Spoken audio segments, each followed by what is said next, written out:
So, what specific questions might you have now? Where were you when you heard about Pearl Harbor? Oh, well, that was Sunday, December 7th, and my mother and father and I were sitting down to eat their Sunday dinner after they had returned from church, and the phone rang, so I said to my folks, well, I'll get the phone. And when I answered the phone, Dean Baker was on the phone, and he was telling me about Pearl Harbor. Well, to be honest, I knew that Pearl Harbor was somewhere in the Pacific, but I wasn't very sure where. Anyway, he said, well, aren't you listening to the telephone? Do you remember Pearl Harbor? Yeah, where you were at? I was at home, and my sister was there, and she told me, she said, you know, Pearl Harbor was bombed. And I thought I did. H.V. Kaltenborn. He was on KSD radio station, and he was announcing it as a special bulletin that Pearl Harbor was attacked by the Japanese this morning because of the dateline. It would still be morning in Hawaii.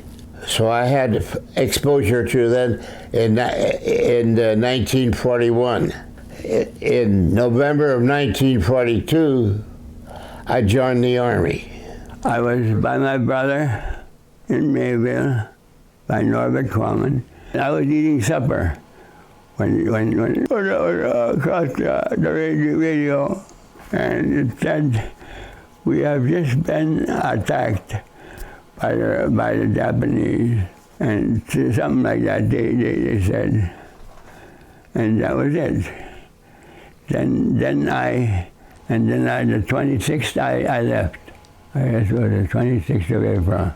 I was simonizing a guy's car in Beloit, Wisconsin. I had the radio on in the car. Mm-hmm. I heard it, and I went in I went in the house and told everybody that they're bombing Bataan, and that was in the Philippines, and Hawaii at the same time. And that's everybody didn't believe it. They couldn't believe it. We were listening to a football game that the Packers were playing on December 7th when Pearl Harbor came.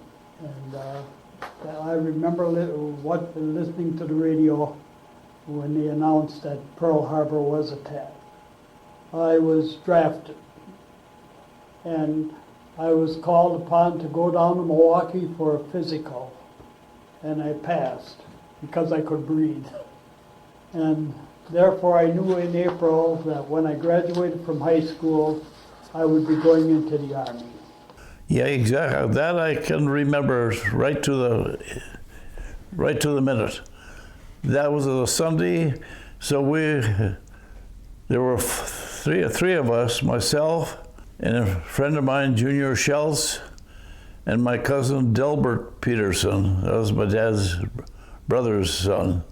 But anyway, we went up to Thorpe, Wisconsin, which was about 20 some miles east of Boyd, and we went to the bowling alley up there, Tom Penarchik's bowling alley on Main Street in Thorpe, and we came back and stopped at a tavern on the hill just before going into Boyd. It was called Tab Atten's Tavern, and we got in there, and that's where we found out about it.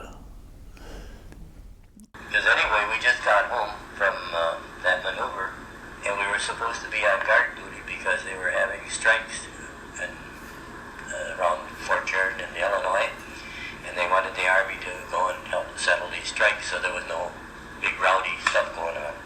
But it wasn't for sure, it was just maybe you had to go. So you're supposed to be restricted to quarters.